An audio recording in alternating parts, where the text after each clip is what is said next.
Hi, welcome to the Paranormal Peep Show with myself, Neil Geddes-Ward, and fellow Paranormal Peep Show host, Andy Chaplin. Andy, how are you? Recovering at the moment, Neil. It's festival season, and I just did a hardcore weekend of about 3 days of non-stop, and now I'm having a break, and then there's going to be another 3 days the next weekend. So, wow. Yeah. Now, when you said recovering, I was thinking, what, from COVID again? But obviously, you got over that now. So, oh yeah, twice. Yeah. Yeah. You're fully immersed back in society then. Yeah. Yeah, and 저국의 동쪽 관문을 지켜선 제10군단 총대를 군단장 고명수 중장이 이끌고 나갑니다. 높은 산 험한 영 의진 섬 초속 그 어디를 가보아도 절세 위인들의 성스러운 군용도 자욱이 뜨겁게 어려 있어 전설도 백두산악의 기상 넘치는 제12군단 총대가 군단장 고인철 중장의 인설하에 기세당당인 나가를 들이고 있습니다.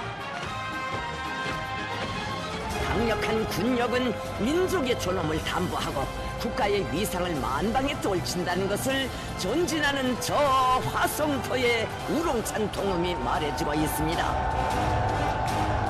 우리 후대들을 위해서라도 우리는 강해야 한다. 우선 거의 땅크병들 선두에 오종수 소장이 서 있습니다. 수리개들이 엄원남 소장의 뒤를 따라 행진해 갑니다. 저국의 동쪽 관문을 지켜선 제10군단 총대를 군단장 고명수 중장이 이끌고 나갑니다. 높은 산 험한 영 의진 섬 초속 그 어디를 가보아도 절세 위인들의 성스러운 군용도 자욱이 뜨겁게 어려 있어 전설도 백두산악의 기상 넘치는 제12군단 총대가 군단장 고인철 중장의 인설하에 기세당당인 나가를 들이고 있습니다. 강력한 군력은 민족의 존엄을 담보하고 국가의 위상을 만방에 떨친다는 것을 전진하는 저 화성터의 우롱찬 동음이 말해주고 있습니다. 우리 후대들을 위해서라도 우리는 강해야 한다. 우선 거의 땅크병들 선두에 오종수 소장이 서 있습니다. 수리개들이 엄원남 소장의 뒤를 따라 행진해 갑니다.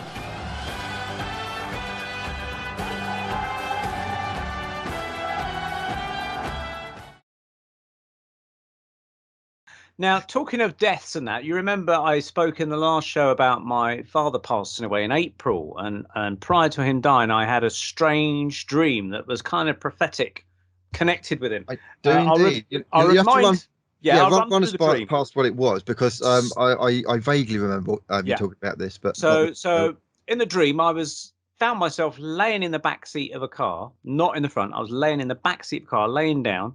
And suddenly the back door opened and I looked across and there was a couple of strangers. They seemed kind of familiar, but they were strangers to me at the same time, which is the weird thing about dreams. And they said, "We got some bad news for you. There's been an accident and Stefan's dead." And I thought, who's Stefan? And I woke up, actually physically woke up from the dream because it shocked me awake. And I thought, oh, I don't like the feeling of that dream. And I thought, but who the hell is Stefan? I don't know anyone called Stefan. And anyway, I managed to get back to sleep. And 3 hours later, I was woken by my sister-in-law to say, your dad's gone in hospital and he's going to pass away soon. So stand by the phone. And I thought, oh, my God, And I thought it must be connected somehow with that dream, that weird perhaps prophetic dream.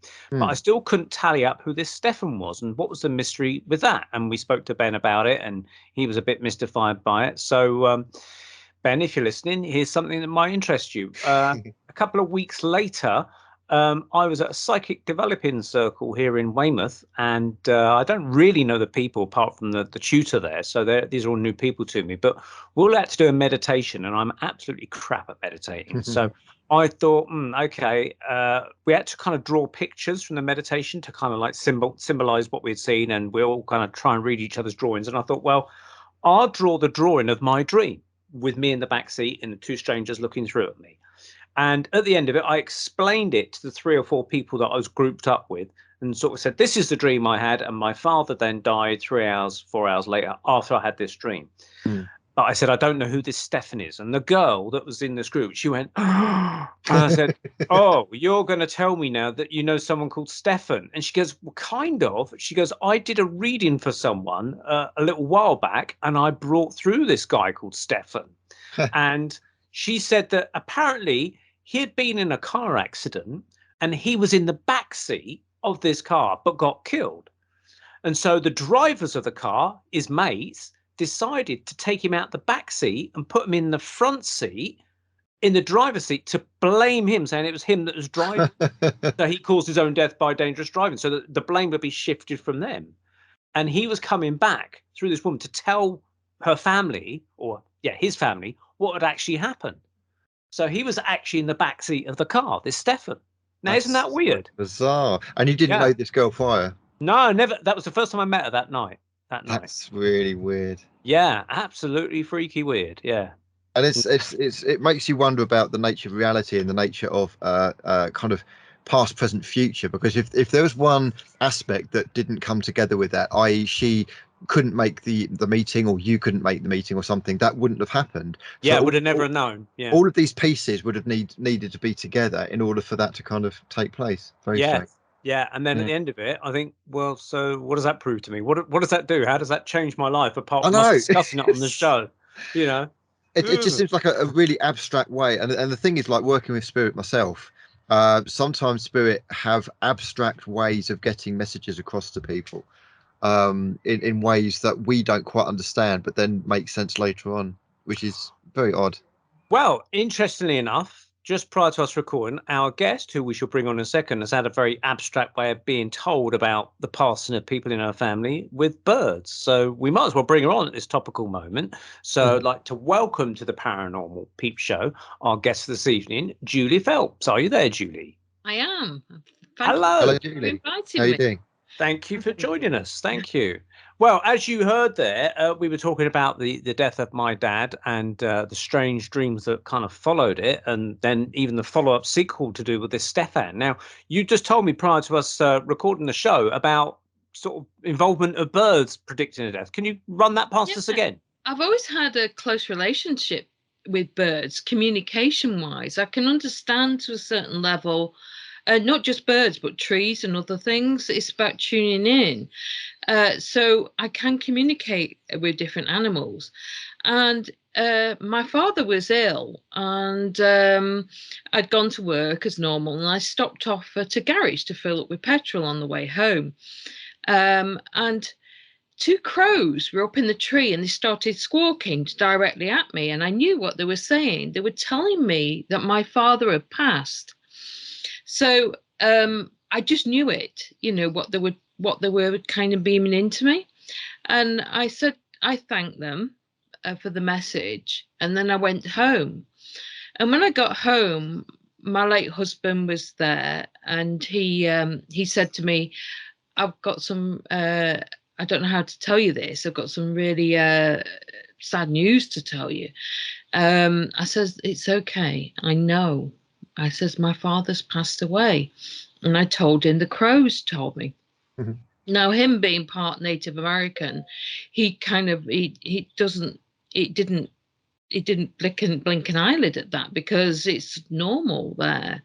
I mean, that day he'd seen a deer as well stand stock still at the bottom of our creek, because I was in Canada, and that was very unusual, the way it reacted. So that had occurred that day as well. So these are like signs that I got used to seeing. And I've learned a lot more about Native American traditions, and also being thankful about things, and tobacco offerings and things like that to the native spirits. It's interesting because, you talk about your husband was part Native American and you was in Canada. Now, here we go, some freaky coincidence time, is that my girlfriend and I are friends with a lady called Juliet. And she lived in Canada and was married to a Native American chief guy of a tribe. But now she's living back in England, or sorry, Scotland actually at the moment. So that's a bit of a strange coincidence. A Julie and a Juliet both living in Canada and being married to Native American guys. That's kind of interesting. He was part Lakota. So he also was at Wounded Knee in the 1970s. Now, this wasn't the original Wounded Knee, but there was another Wounded Knee incident in the 1970s, and he was there. He got shot at and he got shot and things, but they had a standoff there with the government, FBI and all the rest of them. But that's a long story, actually, so I won't go into that right now. I've never heard of Wounded Knee, so apologies if I show my ignorance. But briefly, what is that then for our listeners? Well, Wounded Knee originally was Lakota, and it was way back, way back. It was in the 1800s, where there was a massacre of Lakota Sioux Indians, and then that's where the name got Wounded Knee. But it was in Dakota area, because that's where the Sioux tribe are. And but in the 1970s, like Russell Means, who's well known, he's passed on as well. He was well known with others, Dennis Banks and others, who wanted the Native American traditions to come back because they were prevented from doing any of their traditions. They were treated appallingly, and there was land grabs going on, even more so with the reservation land. I mean, they'd been ebbing away. And it got to the point of around Wounded Knee that they made a stand, and they literally made a stand. I mean, they had tanks there, they had guns, they had FBI, they had snipers to try and take them out. My husband was, because he was more white, he would like, a lot of them had just come back from Vietnam, the Indians, and they were brilliant. They were used very much on the front lines in Vietnam because of their abilities to become invisible, shall we say, because of techniques. So they'd already dug like trenches that they couldn't see. So this is how they were getting out. And then my husband would then sneak to a car and then drive into town to get supplies because they were held up in the church in around Wounded Knee. I don't know the actual location of this church, but I do know the church. But yeah, they were being, several of them, I think some of them got killed. But my husband was, as I said, he got shot as well. He got shot in the shoulder. But eventually the government did agree to talk with them, and they did allow them to do their ceremonies after that. But then they started to target them. The FBI started to target them to take them out one at a time. So they were being murdered, but they did kind of retaliate a bit, which I won't go into because luckily most of the people involved are no longer, in that respect, no longer with us. I couldn't talk about it otherwise.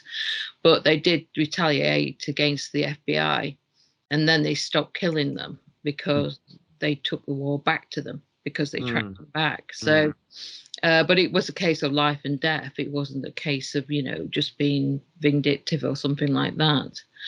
And then my husband was down in Guatemala with more native, more Sioux, mainly Sioux, but other whites as well, trying to help certain tribes down in Guatemala who were being exterminated, genocided by the cartels, but Sandinistas and Contra. But there was bad Sandinistas, there were bad Contra, and it was all money, CIA, drug running, you name it, all to sort of develop that. I know my husband was involved in taking out one of the generals down there. He sniped, he was a very good shot, and he took him out, and then they managed to escape on horseback. So yes, he was well versed in world affairs, shall we say, even back then. Wow. How did you meet your husband, out of interest? I did meet him on the internet, actually, but I felt a real connection with him. And yeah, it was definitely true love. But unfortunately, 2018 he was suicided. So, and that's why I'm back in Britain. So he was taken out, basically. Tell us a little bit about your background, Julie. Well, my background, my conventional background side, not that there is that much convention, but anyway, I started off really mainly in the forces, the RAF, as an aircraft mechanic, aircraft engine, so one of about 13 in the country. And for our international followers, that would be the Royal Air Force. Yes, the Royal Air Force, yeah.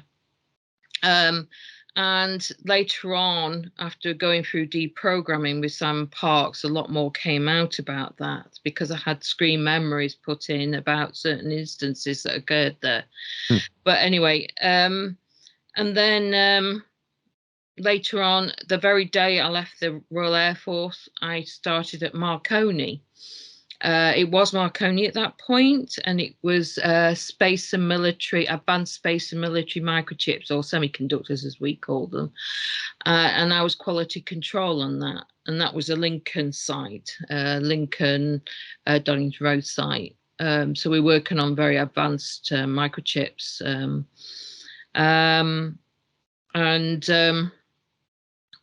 And then from there, I spent several years doing that. We did certain things for the Cassini project, microchips for that, but most of them we didn't know what they went into, but we knew they were very much more advanced than what was known publicly, shall we say. They were very much the forerunner of the microchips. And talking with other people and knowing about other people, like with Miles, through Miles Johnson, the Basis Project, you get to know other people.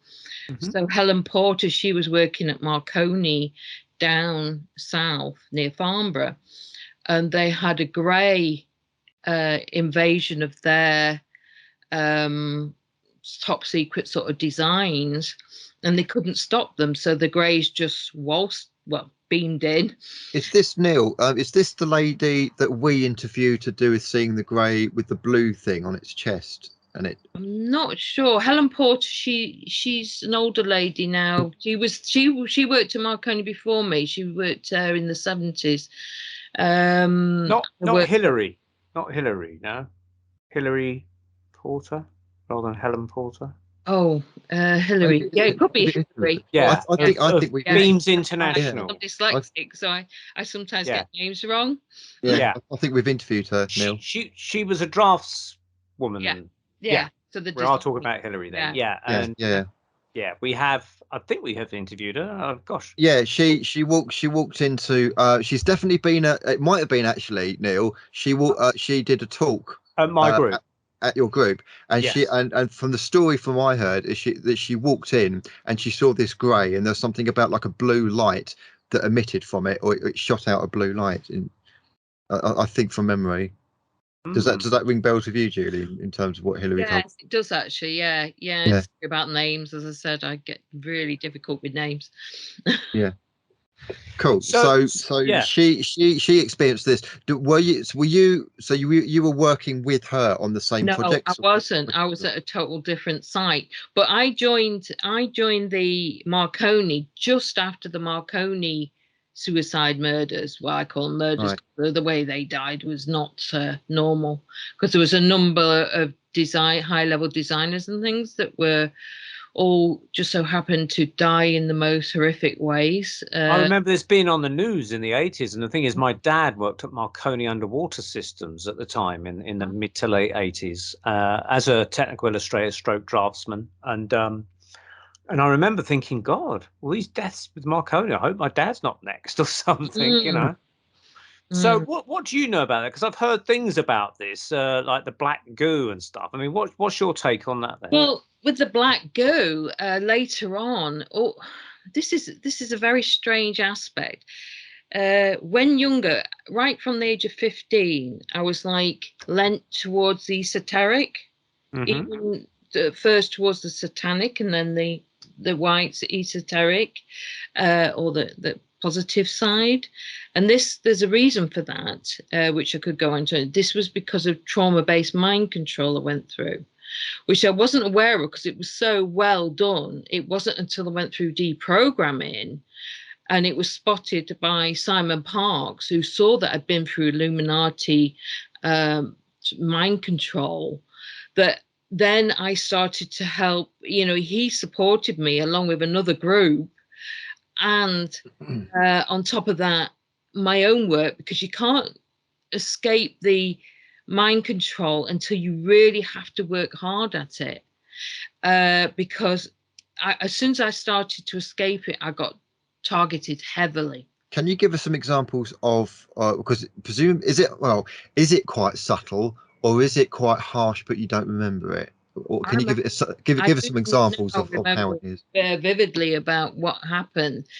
I remember aspects, right? I remember when they initially traumatized me as a young girl. Now, Simon said it must have been around 6, but I don't know if it was 6 or 9, but I know I was, small. And I was taken into an underground base, and I remember there being like a grey steel door which had the paint like a ship grey paint, and like these grey lights that were very old, the sort of grey lights that were enamel. And it was there was no windows, and there was no door handle on the inside of the door. And I mean, I was terrified. And what happened then was they brought a young girl and a young boy into the room. And these guys who brought them in, they were all dressed in black, but they had no epaulets. It was like a military uniform, but there was no insignia on their arms or anything. They were just jet black uniforms. And what they, this is a bit more difficult for me to say, but I'm trying to keep calm, is they made us all draw straws. I mean, we were all in a state of panic. You've got to realise this. But they forced us all to draw straws, and I drew the short one. But even at that age, I was in a state of panic, even more so then, because, even then I'd watched certain things that had said, well, if you draw a short straw, you've had it. Anyway, they told me I had to pick between the boy or the girl to basically be killed. And I didn't want to do it, but they forced me to, and I picked the boy. And basically they killed him in front of me in a horrendous manner. And they kept saying, this is your fault, this is your fault, this is your fault. And that was just too much for my little mind. And I totally then went into this almost like a black cube, black hole. I totally withdrew from all sensory outside.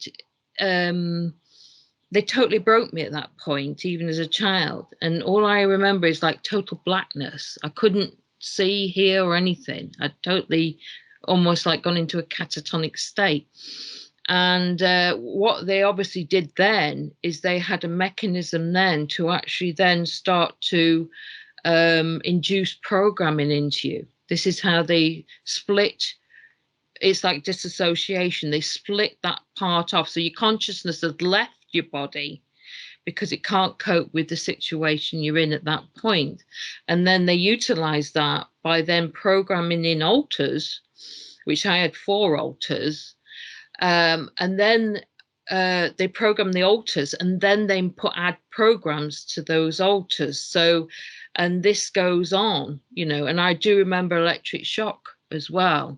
These came back later. Now, the girl who survived, I was paired up with her. And when I was paired up with her, they used a technique to actually threaten to kill her if I did not do X or Y. That was another technique they used. And they used the Alice in Wonderland mind control program, which I have aspects of. I mean, I've got a lot of pictures and things that I've done in the past about showing the equipment they used and things like that. I have got some of them here. But I have met her now. She is now in Chile, and we recognized each other from the SSP. So she and me, we are now in communication. So there's about 5 of us now that are in communication online from all over the world, who worked together in the past or present, you know. So this is kind of confirmation, but I've had a hell of a lot of more confirmation. It's like, it was only a couple of months ago now that I had Jacob Rothschild send me a friend's request on Facebook and things like that. These things, and I screenshot it. I thought, right, I didn't say yes because they were the ones who brought me back as a child, because later on there was this ritual that occurred. Now I was supposed to go to a wedding, but it was insisted that I go because I was the last of the female line. And when the night before, when my parents I was separated from them that night, and I stayed with this lady who was getting married the next day. Well, she has a royal connection. And I remember a ritual occurring. This was very much like Eyes Wide Shut sort of ritual. And what it was a kind of, they were buying me. Basically, the Rothschilds bought me at that point. No choice in the matter. This was just what occurred. So hence, I was then later on trained in various ways as an asset, lightly because of my bloodline, because we have Rathbones in our family history, and they connect with the Rothschilds in a kind of roundabout way, you know, how the family lines split up and things like that. And this is where where I've worked out, like, there's bloodlines, and I've talked to others as well about this, and we did get that. And there is another bloodline which I won't talk about, but this is why they're after certain bloodlines, and also DNA and past life, because, like Simon pointed out, I'm Palladian as a soul, so I'm a Palladian soul, and I have been up to a Palladian ship. And this was after my targeting started, after I come out the mind control and that, yeah, or was breaking free. There's been a lot of work. It wasn't just instantaneous.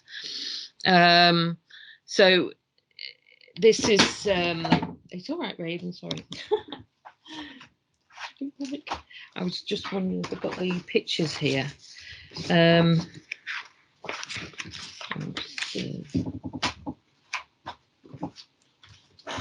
I've got various ETs and stuff here. I'll put them to the side. When this was going on, Julie, was it? I'm trying to kind of like work out the physical practicalities of it. Was it a case that you were abducted by either aliens or my labs or whatever, and physically kind of brought out of your house, or was it kind of like you were brought out etherically, consciously? More recently, what they do is they take you physically, and then they tune you into the equipment they've got, which is like, I recall, like this kind of very clean room atmosphere, because I've worked in clean rooms, like very white computer systems, and a chair. The chair was white as well, but there's equipment that clamps onto you, and they connect you up to the machine. So from that, they get a complete download of your biosignatures, and kind of your consciousness, it's not totally downloaded into the machine, but they can copy it. It's like a copy of your it's very advanced. It's not like what you see on the mainstream, although they're starting to bring in highlights of these things into mainstream now. But it's you got to realize a lot of the stuff is very much advanced of what they're showing. But they are starting to show these things. So it's kind of But when you were a child, like what was happening? Describe how you were taken and when you were taken. Well, I remember the first time I was very, very young. So I was 18 months, 2 years, something like that. And I remember playing with these little aliens or the beings. But I mean, they were sort of over a foot, but I wasn't very big, so they were like my sort of size. Yeah. And I was playing with them, but all that stopped when I got this trauma-based mind control. But I still had very much psychic events throughout my life. You know. So describe how you were taken. What would happen? Well,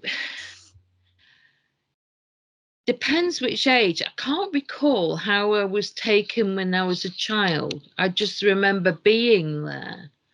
So that what I'm trying to work out is like whether you were kind of like your body was kind of still, you know, let's say it happened at night or whatever, your body might have still been in bed, but they've taken your consciousness and did all of this kind of thing, or whether it was a case of they physically picked you up and then kind of like moved you. There's both. So when I was very young, I would separate from my body. Right. And then more later on, I have had more physical, taking me physically, and I have a few times through my life. I mean, there's probably many times I haven't recalled. I mean, can you remember who's taking you, whether it's the alien greys or whether it's military people or both? Both. It's not just and I only recall the alien greys twice, I think, but reptilians, yeah. Right. Now, can you describe them? Now, there was about 5 years before my husband died, so I'm not very good with dates and things like that because I'm a dyslexic. But anyway, going back about a bit over 5 years now, me and my husband were both abducted by reptilians. Obviously I don't think people realize when you're face to face with a reptilian how horrific it is. They are awful creatures. They are extremely scary. They project this fear into you. They're just horrific. You know, it's just not like meeting a creature on Earth at all. And me and my husband were in a lineup we'd been abducted and taken to a lineup in New Mexico, and I found the location. I've got the location, which I can share with you afterwards if you want. I've got the actual Google Maps location from above, which confirms where we were, because the fencing's there, the building's there, and there's a strange building by it. And what happened is, it was like we jolted awake, and obviously you react very quickly, although it was an absolute shock. We were surrounded by both sides by like builders fencing, you know, like the temporary fencing that builders have. Yeah. And there was a long lineup of people. There was about at least 50 and maybe more people, and they were in twos. And they were and it was heading towards this warehouse. Now, I could feel, you know, the air on my feet. I could feel everything. I was literally totally coherent. And as you do, you instantly look around, and I saw this Draco Reptilian behind the fence, and there was a number of them. There wasn't just one. And these were the soldiers. They weren't the Alpha Draco with the wings. These were the soldiers. And they must have been about, well, the fence, which was about 6 foot, came to the waist level. So that gives you an idea. They were about 12 foot high. So I don't know if you can. Move it. There we go. Yeah. You could send maybe a scan of that. Yeah, maybe send you a scan of that. You. But yeah, and they had a tabard on, which was very much like a Roman tabard, and it had like patches, like leather scale things on it. And this one was holding like a black rod that was a few feet long. And I didn't know what this was, but another SSP person told me what it likely was, which was a weapon. Well, I thought, well, they don't need cattle prods because they're all under mind control, so they don't need because I was thinking, is it a cattle prod or something? And anyway, me and my late husband, we'd always said, because at this time we were sort of like ISIS and all that, I said, if we ever find ourselves in a situation where we were extreme danger or liable to face death, we're not going to go quietly. We're not going to go meekly like you see them just sitting there while they get their heads chopped off with ISIS or something. We said, no way are we going to do that. So me and my husband looked at each other because he was out the hypnosis at this point. And we knew we didn't need to say anything. I was absolutely terrified, but we didn't need to say anything. We weren't going to just give in. And plus, at this point, what started to occur, they'd taken other people into the warehouse, and you heard the most horrific screams from the warehouse, which we knew they were killing people in the warehouse. We thought, well, I'm not going in there. Let's trigger them to kill us or something, you know. And the only thing I could see is as the Draco took 2 people in, there was a gap at the end of the fence. But I knew there were chances of his escape was 0 because the reptilians are extremely fast. Their muscle structure is very bulky, but they're a lot faster than our muscle structure. They're very, very fast. I thought, well, at least it might trigger them to kill us or something before we get in there. That was my only hope. I thought that was it. I'm dead. I had no thought of survival at that point. I just thought, well, let's see if we can trigger a quick death. Anyway, at this point, obviously the reptilian had already sussed we were out of mind control, and maybe this was a test anyway for us, particularly because both me and my husband, he had psychic abilities, which is another reason why we were very close like that. And he forced me to go over to him. So he forced me to walk over to the reptilian, and then he lifted me up and brought me to him, but calmed me down psychically. And then he said to me psychically, don't judge us because you eat meat, because he could hear my voice knowing that this was a butcher's lineup and we were just cattle going in there. So he was saying, don't judge us, because at that point I did eat meat. But since then I can't eat meat. I cannot, because every time I try and eat meat, his voice comes back. And also I just see the cows in the same position as I was in. And I just can't do it. I can eat fish, but that's it. I can't eat any meat anymore at all. When I tried after that, I just felt so physically sick, I couldn't do it. My husband did eat meat after that, but he was very much calmer than me because he was so military like, and he was about the toughest person I'd ever met. So he was a lot tougher than me, and he agreed everything that I said and everything. For him, he said what they told him was this. He said that if their own children or young reptilians do not make the grade, they will eat them as well. They're tough.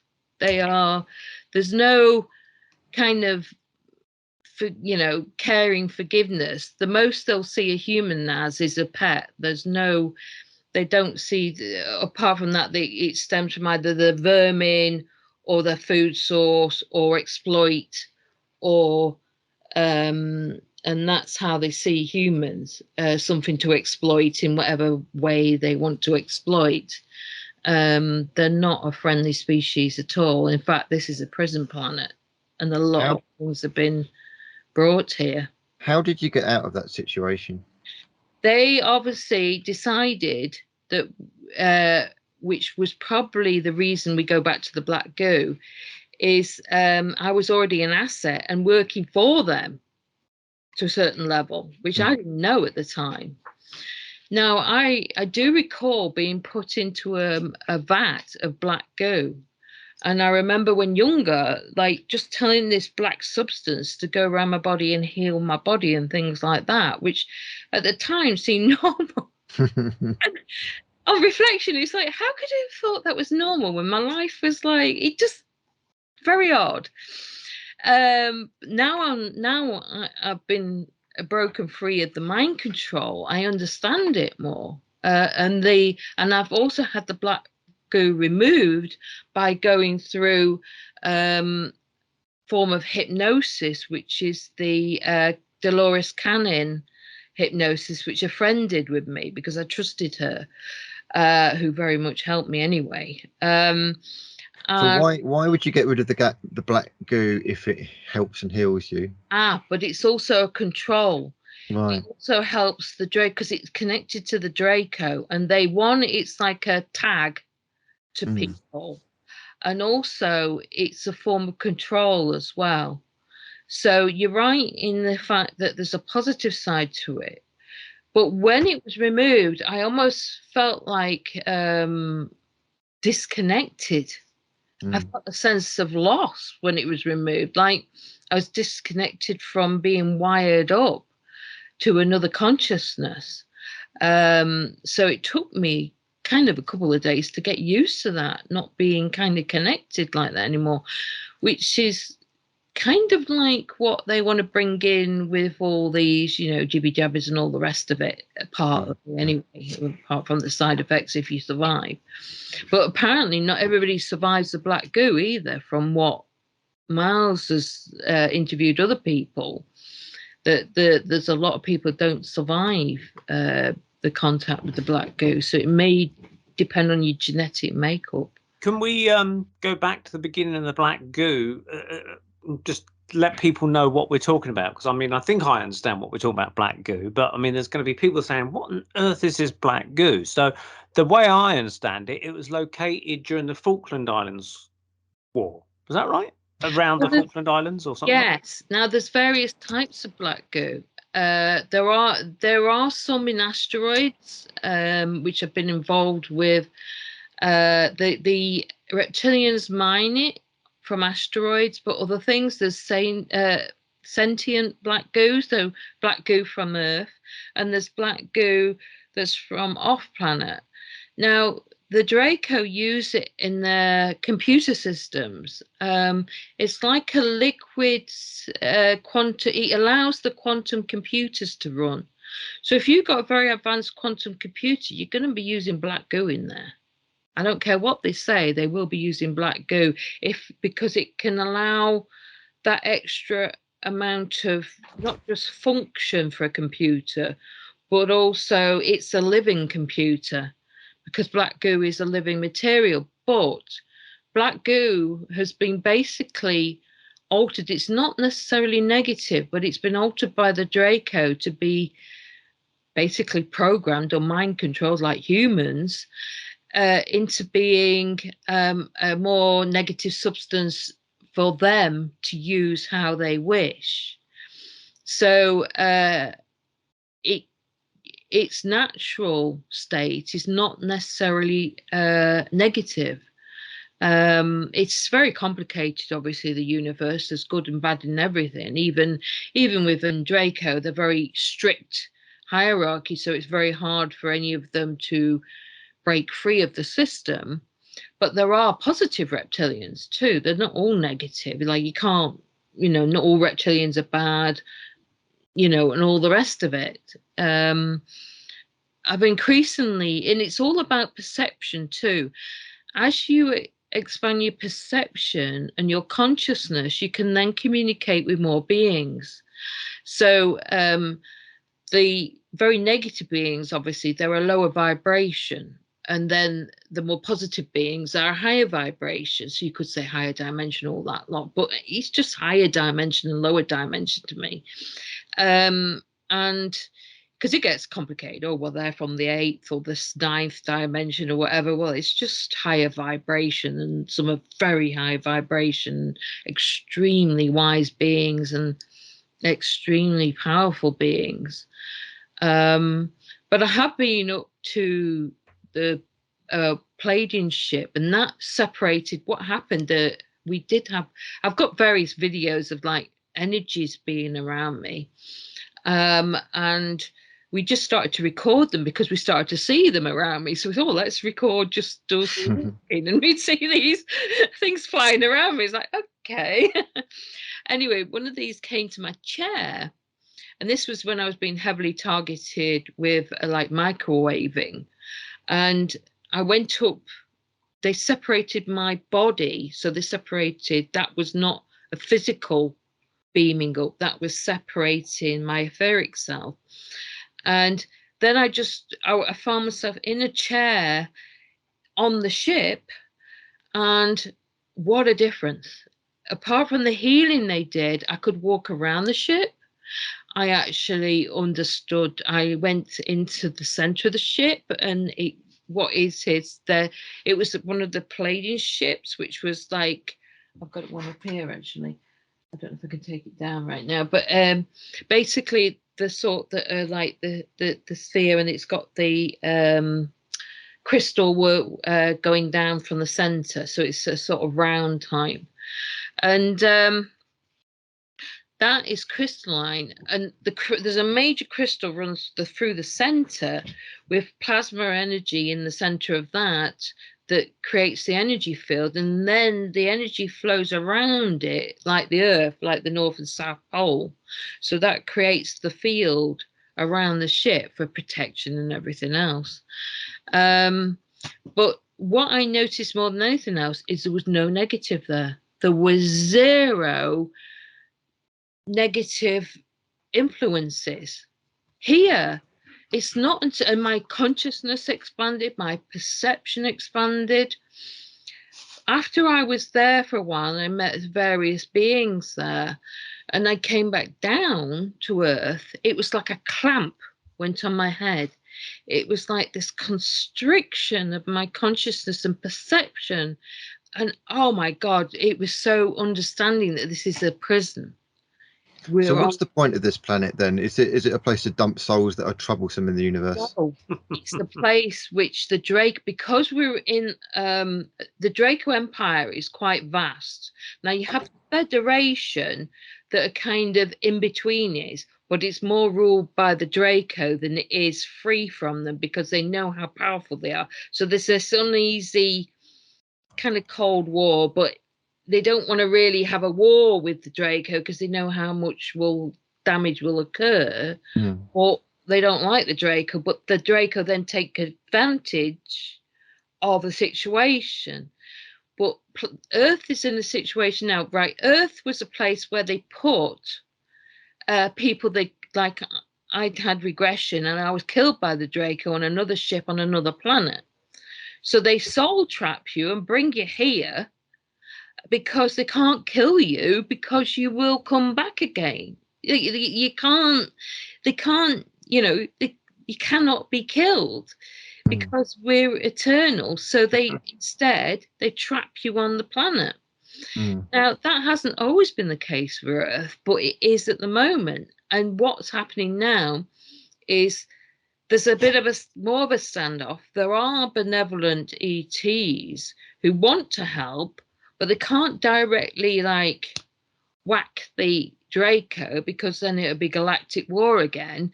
But they have had certain agreements with them. So that's why it's about agreement, about a harvest of humans, but they can't just harvest without agreement. Hence why a few things occurred recently. Beginning of the pandemic, you had this all around Europe and everything. You had to opt out of organ donation. You can look it up on the British government site to opt out.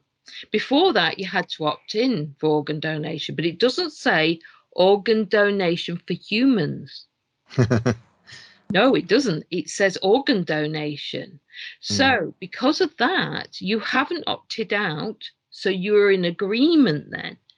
And then again, with the jibby jabby, again, it's used coercion, but that's not enough for the ETs to start intervening fully, but it's still an agreement. So you agree to have the jibby jabby or whatever, or you agree what the level is we're at now is they want us to agree to something, because if they don't agree, then yeah, we get through hell on earth if we don't agree for certain things. But if we don't agree, then we're okay. That there's a level.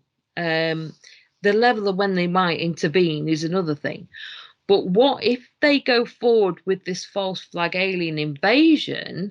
That is a level we can call in the other beings, the benevolent beings, to come in and help us, because they're breaking the galactic rules just completely then.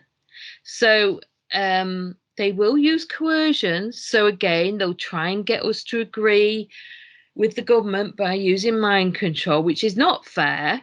Nothing's fair, let's face it. They're using mind control. That's not fair. But unfortunately, the universe is not fair in that respect. So for us to but there are groups like there's the Alliance that go a little bit further than the Federation. The Federation are like, well, we can't get involved because of whatever, which they do piss me off. Whereas the Alliance is like, well, we're going to do this to help this and that to help that. So they're trying to get round, because they're saying, well, the frigging Draco do it. They're just walking all over everything. This is not right. And it's the prison brain. We need to break this planet free. And also the vibration through the sun and everything in the galaxy is also raising our vibration. But they're trying to stop this because it will break open their system as well to allow us freedom from being soul regurgitated as souls back and back, straight back again. There's also levels of soul entrapment too, like demonics. Like demonics use a form of cubes, like a consciousness cube, to trap souls in a state of rotating thought. Like if they die horrifically, they're reliving that over and over again. So they have an extra food source of like terror and fear over and over and over again. This is what happens when I've been, like Chris Fleming knows this, from Help My House is Haunted, but also I've been doing it. It's one of the reasons I'm here. It's to help break souls free. So it's because some are trapped in even lower vibrations than what our planet is. Because Earth is innocent. It's not. It's been trapped too. So our planet's trapped. And all this, the Earth needs to break free. We need to break free. Why would the universe create something as disgusting as the reptilians, or the negative one? It's free will.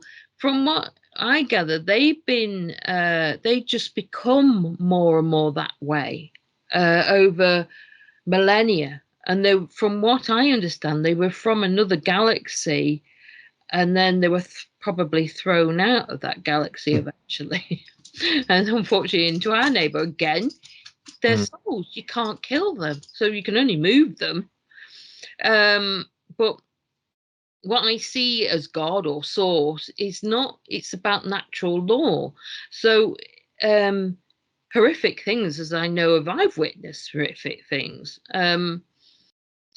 It's like, well, why would God allow that? Well, they had the free will, well, not free will, but mind control to do what they did. So it's not. It's because it's a free will universe.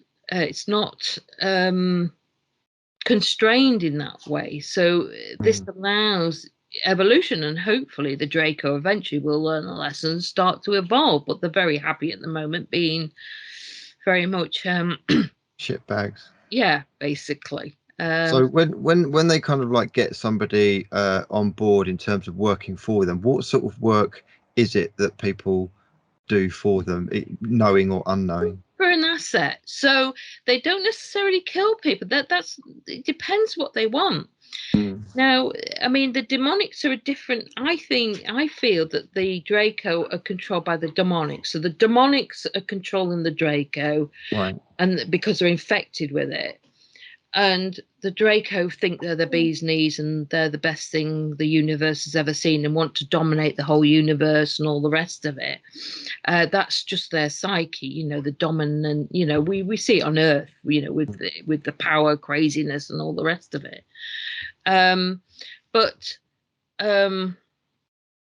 Sorry, I'm losing track again now. Sorry, where were we again? Repeat what you said, Andy, the question. So it's to do with, I forgot what the question was as well. Why? Why? Give us some examples of how humans can be working with them and for them. What the end goal is in terms of what these Dracos want out. Utilize humans in various different ways. We're kind of a mishmash of a being anyway, but they also know we have a connection to source. They kind of lost that connection to source a lot. It's not that they can't reconnect, but they don't want to because they just think they're the bee's knees. Yeah.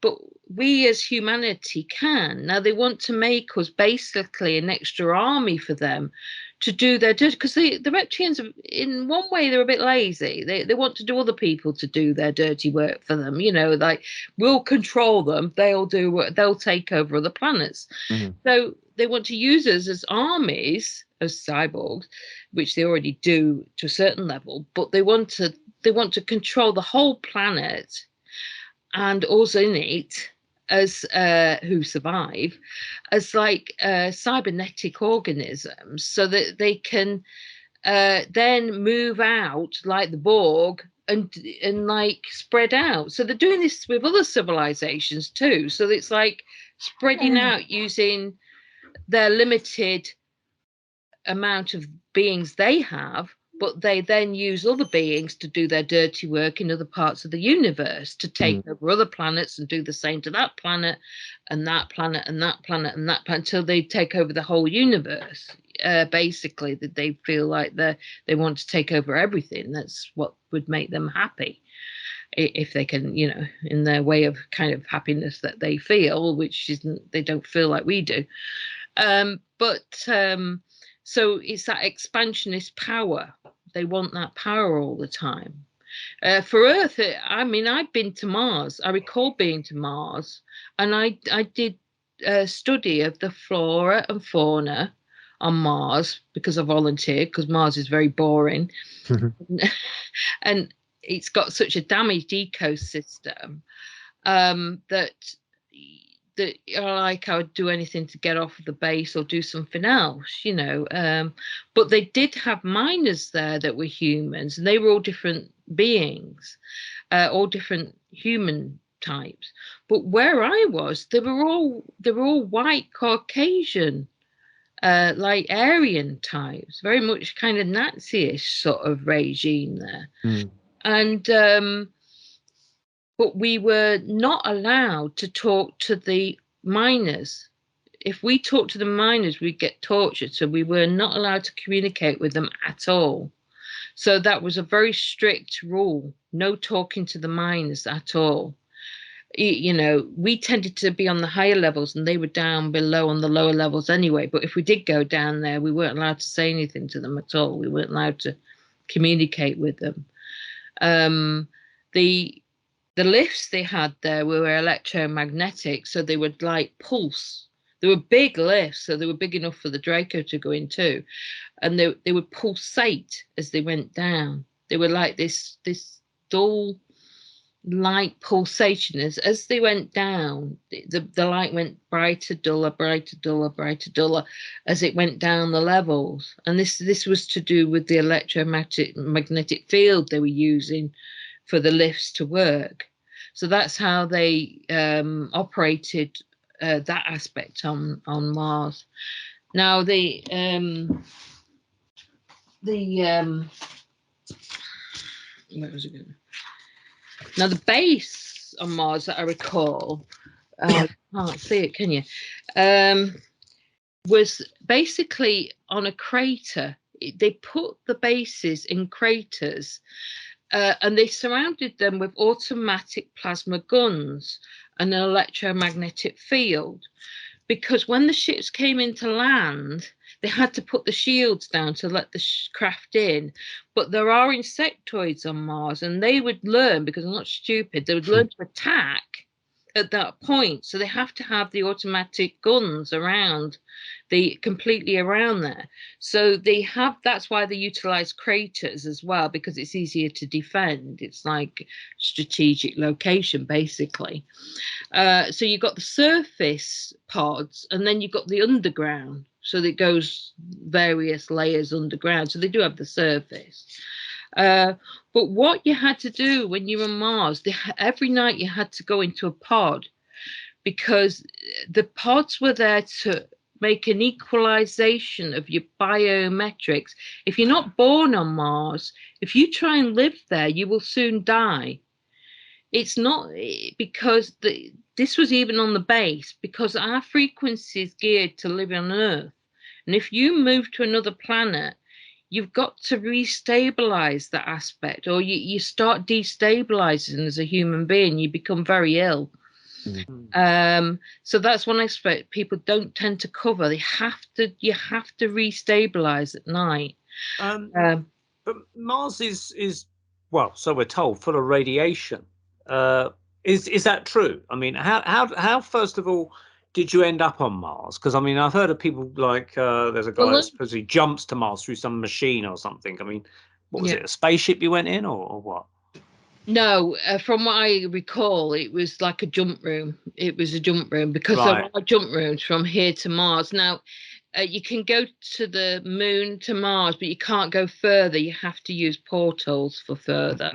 Mm-hmm. You'd have to use a craft, go to a certain location, open a wormhole, bend time and space, go through the wormhole, and then land up to another place, and then travel to another bit. It's like a roadmap. I see.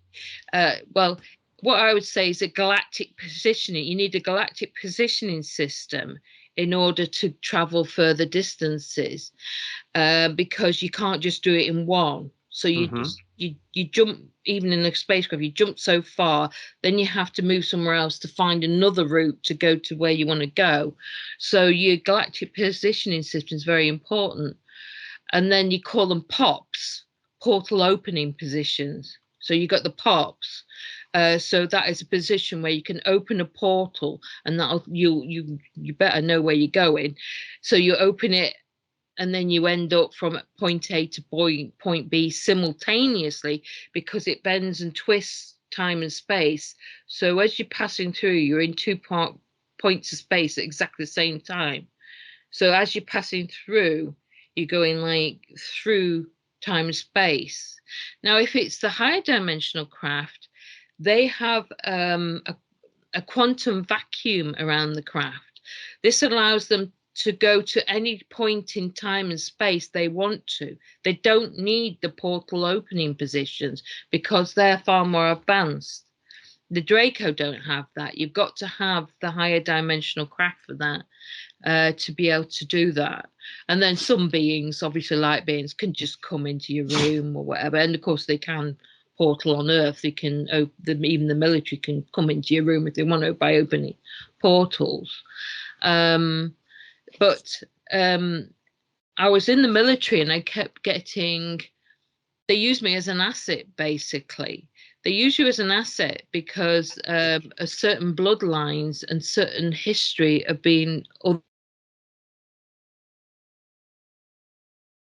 We lost our connection. Oh, you're breaking up, Julie, slightly. Just repeat that, because that broke up then. Well, most of us have probably lived on other planets and have been other races, other beings at one time or another. We're not just, most of us, there are some new beings here and some new souls here on Earth, but most of us have been brought here to Earth a long time ago. I mean, some have been created here as sort of human beings, but a lot of us haven't, especially the ones of us who are awake and understand what's going on. That's because we've got a lot of hidden memories that we don't quite access everything. But so that's why they use certain people. They target them from as soon as you come on, you're born, they target you to use you in whatever way, because they really value you as an asset to use on their behalf. And I kept having screen memories of, I kept having guard duty every 3 weeks for a week on nights. Well, this was ridiculous because nobody else did. It's like, why am I doing guard duty again and again for a whole week, every night from 11 at night to 11 in the morning? It's like, what's going on? So that was when I was working on an advanced craft for the military. And they wanted also somebody to be able to communicate with some of the advanced craft that we're visiting. Now, they tended to use women for that because it's just the way we vibrate and our soul connection and things like that. But with the Mars thing, all I do recall is that was more of a time lapse thing. I was taken and brought back. So it was taken away and then brought back while I was in the military. We on Mars, you can breathe the atmosphere, but you wouldn't survive at all because without a suit on, because the atmosphere is so dry that as you took a breath in, it would dry your lungs out instantly and it would desiccate your skin. So what you have to do is you have to wear a suit that allows to keep the moisture in, and you can have a visor up in certain places, but it has to have this constant spray of moisture because otherwise you just desiccate. This is how dry the atmosphere, we don't realize. And the plant life there that has survived has a waxy substance that covers it so that it doesn't desiccate. And most of the root system are like deep tap roots or rhizomes that exist underneath the surface. And the other creatures there are exoskeleton. They have an exoskeleton so that they don't have any soft flesh that can lose moisture. They literally have a harder outer shell. So the pictures we get from Mars from rovers and things, Curiosity and stuff like that, are they really from Mars or are they faked or what? Most of them are faked. Most of them are faked. They are. It's what it looks like. There is more of a fairly dull day, although it's probably a normal day in Britain actually. So it's not quite like some really hot place on the planet, but it's not like they used to portray it as this really weird. It's not like that at all. You can obviously get dust storms there, so you have to take cover, just like you have to take cover here on Earth if you get a dust storm. I mean, you've just got to, seek shelter immediately. You've got to know what's coming. But there is trapped water, obviously, and there are springs that pop up. But as soon as the springs come up, they start to evaporate. So there has to be a constant spring. So you won't really see particularly surface water. It's all underneath. But I mean, I don't know since I've been there whether there was a flash a few years ago seen on Mars and whether they've exploded aspects of it to release and terraform the planet. I don't know, because if they release enough of the trapped water on Mars, they could re-energize the atmosphere again. But when the Draco, at least, this is going back with me, they didn't want that because it mean you could then exist on the surface without direct, so you couldn't rebel or anything because you're running free. Yeah, you're running free. So it was in their interest not to actually do that. So cross fingers one day, or whether it has, I don't know, because I haven't been down there. I haven't been back there. But I mean, if Elon Musk thinks he can just build a town there, because Elon may be that he is innocent about this. He may not realize that the humans have already been there and the Draco, I don't know. That they aren't going to live very long if they just pick a place and then build, because they're going to get taken out by the insectoids there. Are these the same thing as the praying mantis, or is this a different thing? I can't show the pictures. They're a bit like the praying mantis. I call them exothrips. So if you look up a thrip on Earth, it's a bit like an ant creature, but slightly different. It's got like a hardened exoskeleton, but they're giant. They're really big, and it reminds me of Starship Troopers movie. If you're familiar with that movie from the mid-90s. Yeah, it is a bit like that, but the insectoids are slightly different than those. But yeah, it is like that. And there are arachnids. Now I have a deep connection with arachnids. Now the arachnids on Mars, they're not particularly friendly, but as long as you don't enter their sector, they won't eat you. But if you enter their how big are they? They're more fair game. But they're about 15 foot, something like that. But I've met ones here. I've met like on my land, which is portal land, like Skinwalker Ranch, because I've got special land. There was a 20-foot one there appeared, but that's really big. It kept a bit of a distance from me because I'm a little bit, although I have a strong connection with them, it's still a little bit iffy for me. So it was like a 20-foot tarantula. Yeah, well, it was a different type, but yeah, there's different types of. But yeah, I mean, like, you're talking to somebody who's a complete arachnophobic only ago. I mean, a money spider would scare me crap. So for me to try and overcome that has been very, very difficult. But there's a reason for my connection with the arachnids as well.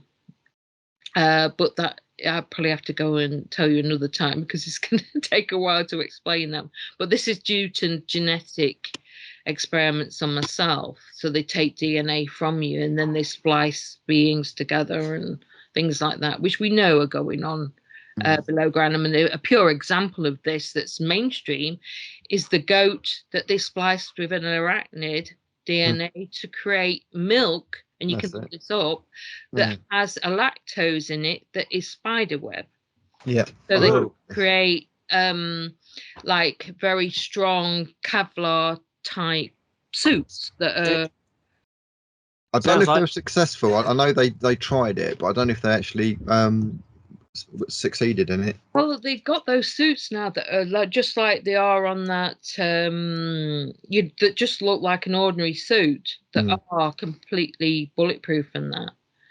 So not that we could afford them. It sounds painful for the goat to squeeze out there, doesn't it? You know, silly string or something. But I think it comes out as a latex sort of thing. Yeah. And then as it hits the air, then it starts to solidify. But you understand the experiments going on underground. It's the most horrific things that, you know, you couldn't imagine. You don't want to imagine because they're going on. I mean, even Fauci, right? He's an evil git. I mean, if you look him up, it's not just the beagle thing about letting them eat and flies eat them alive, but it's also there's documents to say that he's been splicing animals together with other animals just for the hell of it. You know, I wouldn't be surprised. The man's a psychopath. But he'd done it with humans too, of course. It sounds like the old what's that Dr. film where you had three people sewn together, centipede, the human centipede. Exactly. Maybe that's inspired by that kind of thing. Exactly, it's what it's inspired by. It's horrific. I mean, Earth's future looks rather dark. Do you think there's any hope? Because I think this planet's fucked, basically. I do think, but we're going to go through a bit darker period yet. I mean, we've got food shortages definitely coming because you need to analyze the food globally, and I've been doing that, and I'm growing stuff. It's really globally it's being hit. So even if everything's all right tomorrow, we're still going to have food shortages. It's all planned. It's all planned. All of it. Definitely. Yeah. These people are psychopaths. All of them. Fauci, Gates, Schwab, the whole lot. They're all psychopaths. Yeah. They're all just scum, insane, and like taken over by demonic entities. Yeah, they are. Draco, basically. How do we take them out? Because people. I mean, the unfortunate thing is, there are awake people, and there's a lot of awake people, but there's also a lot of sleeping zombies that haven't the faintest idea what's going on. Well, I do what I can. I've done a few podcasts. I don't particularly, I don't like doing my own podcast because I don't like looking at the little dot in the corner. So I like to speak to other people. But like I've done what I can to to wake people myself to a certain level, and I do tell people, but things will occur, and I do feel that there will be a false flag alien invasion, but that might bring in the real aliens. So it's going to be a delicate balance. I mean, a good person to watch in that respect is the dark journalist, because he's very good at getting the documents and the facts forward and things from actual CIA and all the rest of it. So he's very good on that aspect. You know, it's not his personal experience, but it's what he discovers as actual facts. Who's the dark journalist, just for reference? Daniel, I don't know his second name, but he is very good. If you just look him up, he's very good. The dark journalist. Yeah, okay. He's very good because he brings out the information, and that's what I like about him. I mean, as another I myself have looked at ways, because I've done psychology. I worked in the field of mental health after I was in the other aspects.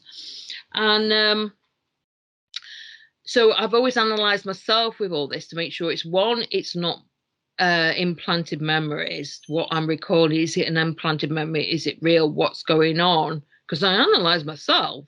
But I've got a lot of other people as witnesses. I've got a lot of extra help I've had. So I'm very blessed in that respect, that I've had a huge amount of support. I've been heavily targeted, nearly killed on more than one occasion.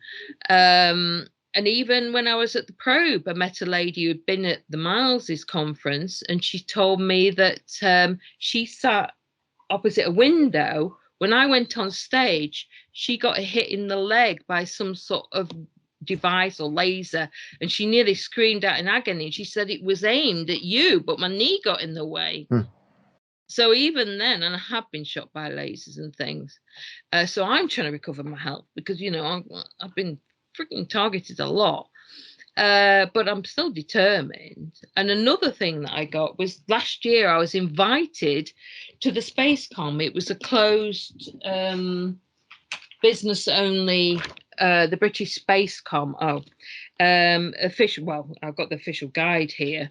It had like Raytheon and Lockheed Martin and all the rest of them, and it was kind of the official British launch of the British Space Force and everything, and Space Command.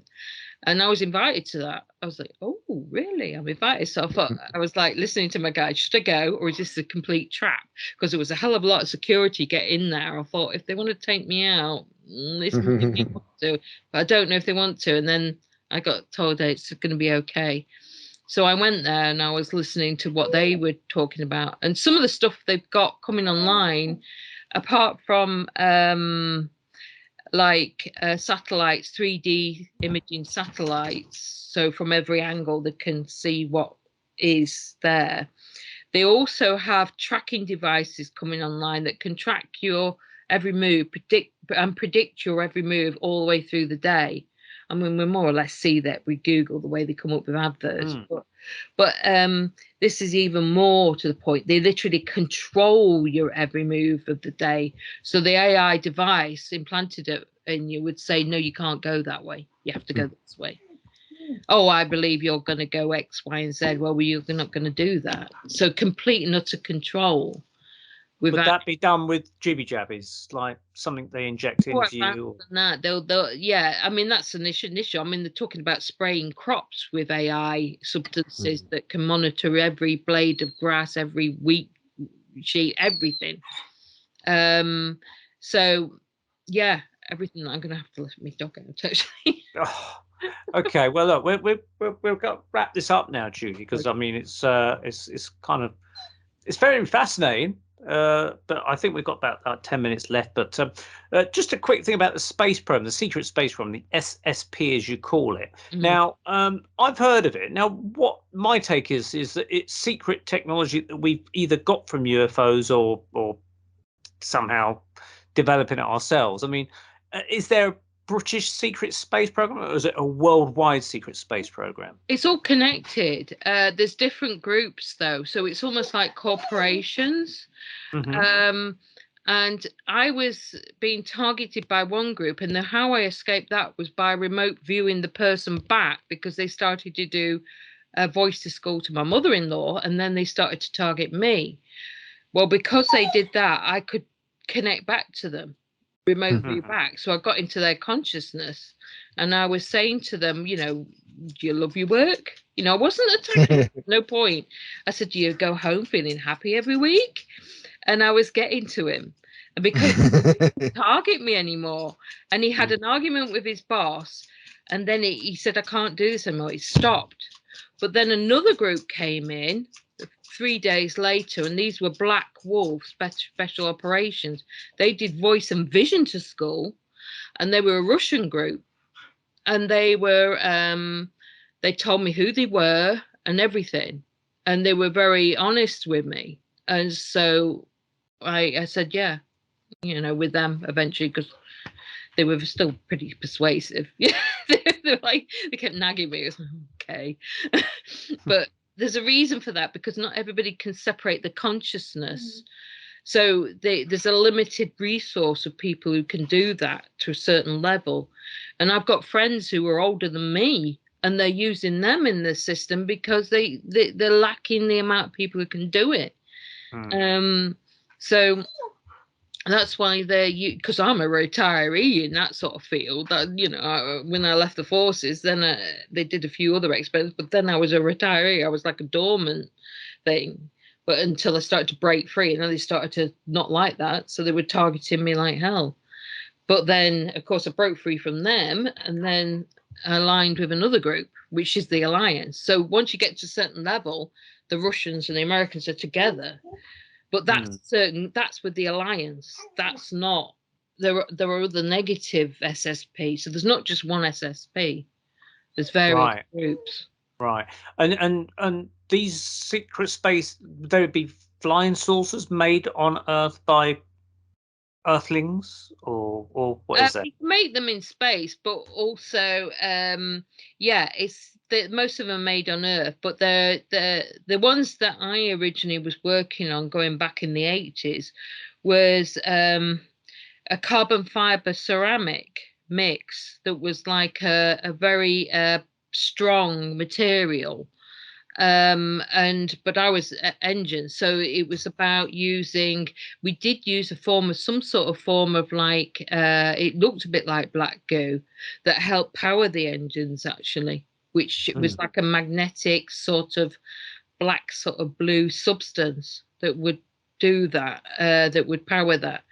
But I could go in another time about going into more detail of how the aircraft worked and that. Yeah, B3s and things like that. But they were like the forerunners of they had the TR3Bs then, but there were different shape ones they were experimenting with, not just one shape, various shapes. And now how you tell what an aircraft is or what a craft is by I connect with it. So when I see a craft, because I do often, when I see a craft, I send a beam out of consciousness to it. And depending on who it is, you get this stream back from them and you can communicate with them. So if it's a higher dimensional, then you get this frequency back, or they'll talk to you, whatever. And you go, right, hi, you know, and you then tune into who they are. So you have to almost like tune your consciousness into their beaming in. That's how you do it. So like I've been in communication more recently with lion beings, and they were in like these orange spheres, which I saw go across the sky when I came back from Newcastle.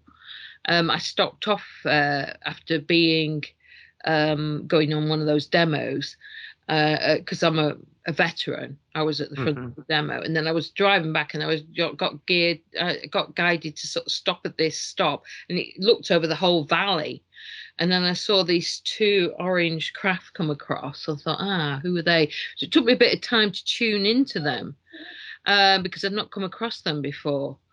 Have you had all the bullshit with the black helicopters and people flashing headlights and telephone calls and all that? I got also told that night, because I was going to sleep in my micro camper, my car, but I got told by guides, don't go in the back. Oh, no, well, I need to go for a wee in that. But anyway, it's like, I don't go in the back. I thought, how long is it going to go on for this? Anyway, within half an hour or a bit of a month, two cars, and this was late at night now, 2 cars pulled in the car park. One stopped on one side of me. There was nobody else in the car park. One pulled on the other side of me. I thought, oh shit. So I started the car instant, and the guy said, go now.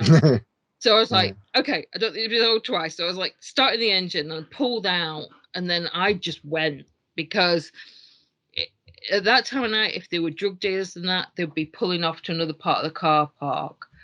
Yeah, you wouldn't go and park next to somebody if you're doing a deal. Like, this is like, and I thought all I need is one at the back, and I'm buggered because it's a steep drop here, and then there's a car either side. So I thought, right, that's it, I'm gone. And I was warned to go then, so like I went. So that sort of thing happens quite a lot to me. Yeah, I have helicopters as well, quite often and stuff. But I try not to be,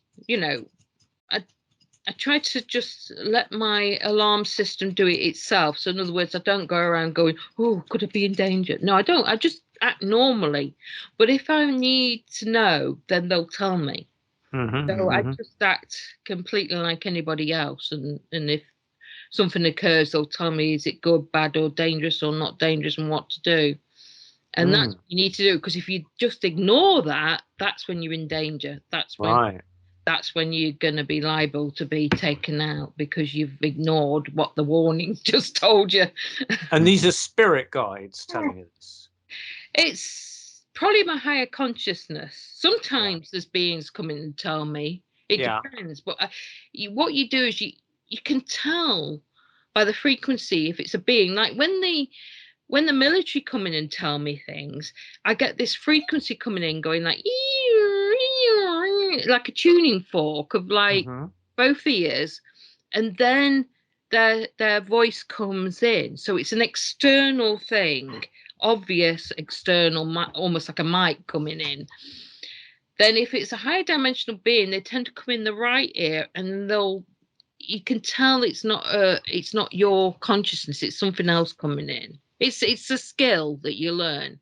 If it's a negative trying to get you, then it tends to come in my left ear, and it's a very low feeling. I've had jinn sent me all sorts of demonic sent at me, and a lot of different things, which I've had to call friends in for some of them, because I like some of them I couldn't tackle myself.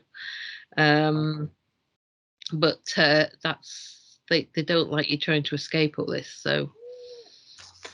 Okay, well, I think we'd better leave it there then, Julie. But would you come back at some point and follow this up? Because there's obviously a lot of stuff there that we want to tackle. So sure. That's great. All right. If people want to find out more about you, do you have a website, any books or anything like that? Or I haven't written a book or anything. I've got a YouTube, but I've not done a lot on that. Basically, I mean, I've got my email. They can email me if they want. Okay, if you're happy for your email to be given. Facebook, I'll talk to people. I don't care. Okay.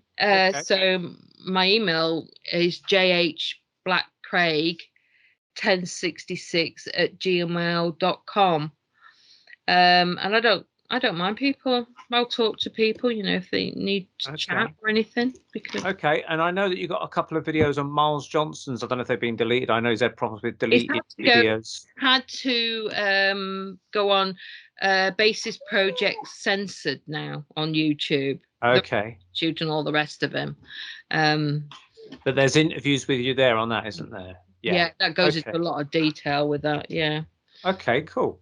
All right. Well, thank you very, very much for your time. We can hear your dog begging. I know. She's some sort of walk or something, which you can't ignore dogs, can you? No. She's always the same. All interviews, it's like, gets to the point like, I need to go out. Any final words, Andy? Just really thanks to Julie for coming on, and screw the New World Order, screw Klaus Schwab, screw Bill Gates, screw Dr. Fauci, screw them all. And can we get Trump back? Literally. Because Biden is running the country, the United States, into the ground. Apparently, he has the worst ratings of any president in the history of the United States of America. That man is a fumbling old communist, and he needs to be removed. Oh, It's- God, it'll I be totally tough. agree. Time to release the black spiders. I mean, I feel like saying to all of the Democrats and all of the liberals who voted for Biden, how's that working out for you? Do you miss Yeah. Orange Man yet? Yeah, Do you yeah, miss exactly. Orange Man yet? Was he really that bad? Was Trump really that? And he predicted this. I mean, maybe Trump is psychic or something, but he predicted, you know what, you're gonna pay $7 at the gas pump. It's gonna happen. It's gone up beyond $7. It's getting more to like $10 now. Trump said it would happen. Liberals said no, that's just fluff and rubbish. No, it's happened now. The American economy is screwed. But we've got to remember though that it's not really Biden. Biden is just a fumbling puppet. It's what's behind Biden that's I'm going to use the word demonic beings behind Biden that is absolutely crashing the United States and the world. They want World War III. I mean, let's face it. Zelensky, apparently, I don't really like Zelensky for many reasons, but apparently he's trying to push for peace. He's trying to push for negotiations with Russia, and the West don't want that. The West are kind of throwing arms at him and basically saying, go for it, go for it, go for it. They want World War III. They're absolutely insane. All They've of them. got multiple plans. This is the thing. So they've Yeah. got like World War III, false flag, alien invasion, starvation, and they've not just got one plan. I know. Oh, I know. The alien invasion thing is really interesting because I'm noticing, you know all about the Gary McKinnon thing and kind of like, hacking into kind of websites and things and seeing space ships and that. We know about this kind of thing. We've known that since, the early 2000s when Gary McKinnon was arrested, I think about 2001. But they're regurgitating these stories. I think it was the Mirror who brought this back again, giving us stuff. We already know this. Yeah. There's nothing. Yeah. It was an article that I already know this stuff. But why are they bringing it back now? Yeah, someone I work with was talking about that, and I thought, that's really old news to me. But they thought it was new to them, you see. And I'm thinking, God, I'm at least 20 years ahead of this lot, Gary McKinnon was using dial-up 56k modem, beep, Yeah. beep, beep, beep, beep, beep, beep, to Yeah. download these images. Yeah. Well, I'm just going to stock up on stringy goat's milk. That's the way to get through all this, I think. It's very nourishing. Okay. Thank you very much once again, Julie, for joining us. I went to the Probe conference recently. Julie was there along with Ben. Did you get probed? I think Julie did. She admitted it on tape, on Ben's tape anyway. That was Ben. But that's Ben's tape if you want to find out about that. Go to Ben's channel and you'll find Julie admitting Did that. Miles have a nice little kind of smile on his face as he was probing people? Come here then, come on, let me do it to you. So I've got a report coming up. Hopefully I'll tag it on the end of this video. If not, it may be in the next episode. But take a look if I do manage to do that. But thank you very much once again. Good night from myself, Neil Geddes-Ward, and it's good night from Andy. And we'll catch you next time on the Paranormal Peep Show on the Paranormal UK Radio Network. Good night. Go to bed.